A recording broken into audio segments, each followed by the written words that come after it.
I want to take a moment to talk about coexisting out on the road with the other road users, namely the trucks. During the day, it's important we do that by using our UHFs and the other etiquettes that we use on the road, such as our indicators, to let the trucks know what we're doing. So as much as we're on holidays out there enjoying ourselves, the truck drivers are still out there trying to earn a buck, and we've got to coexist with them. But the important part is that when we pull up at night, make sure you pull up at somewhere that's not going to interfere with the truck drivers. They're trying to fit in with legislation like logbooks that says they have to pull up at certain times for certain amounts of times. Now, I'd rather know that the truck coming towards me on the road is being driven by a bloke who's had good brakes and he's wide awake, and I'm sure you'd agree with me. If there's an area that's designated just for RVs, make sure you use that area. If there's an area designated for trucks, please don't pull in there.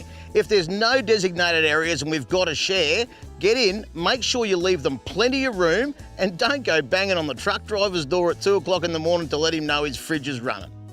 As we hit the dirt, there was a couple of things we had to sort out so that we could ensure a safe journey. So we've just hit the dirt on the Tanamite. It's time to let some air out of our tyres. It is dead important we do that because your tyre actually becomes an integral part of your suspension system from here on in. It's why it's also important to have good off-road tyres, because the sidewalls are stronger than a highway tyre. It lets you let the air out without causing any damage to the sidewalls. So we're going to go around. I'm going to drop them down to about 26 to start with, which sounds low, but let me assure you, it's a good starting point on a corrugated dirt road. One thing to keep an eye out on dusty, dirty roads is these door seals. Now you want to make sure they're adjusted nice and evenly between the two, and the reason you want to do that is to make sure this seal here doesn't let any dust inside. So the idea is to basically get them up here, and you want them nice and evenly across the two, plenty of pressure across basically the top here, and that way the seal is pinched nice and tight, you won't get any dirt in there. Now the adjustment comes from these little levers here. What you want to do is basically adjust them forward and back, up and down the thread until you get the right sort of tension on the seal here, and you'll be good to go.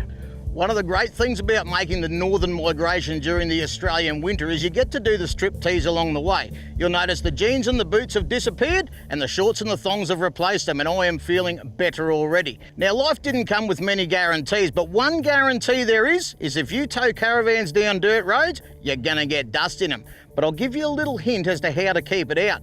The off-road caravan came with what's called a pressure hatch. Open up that little pressure hatch up there, puts positive pressure inside the caravan, forcing air out through those gaps, and guess what? No dust. Now, to plan your holiday journey to a beautiful area like this, our mates at the Caravan Industry Association of Australia can help. Just visit letsgocaravanandcamping.com.au. It's your guide to caravan, RV and holiday parks across Australia. Now, we're almost ready to get going again, but we still have a couple of more things to do, and while we do that, why don't you check out what's on for the rest of the show today?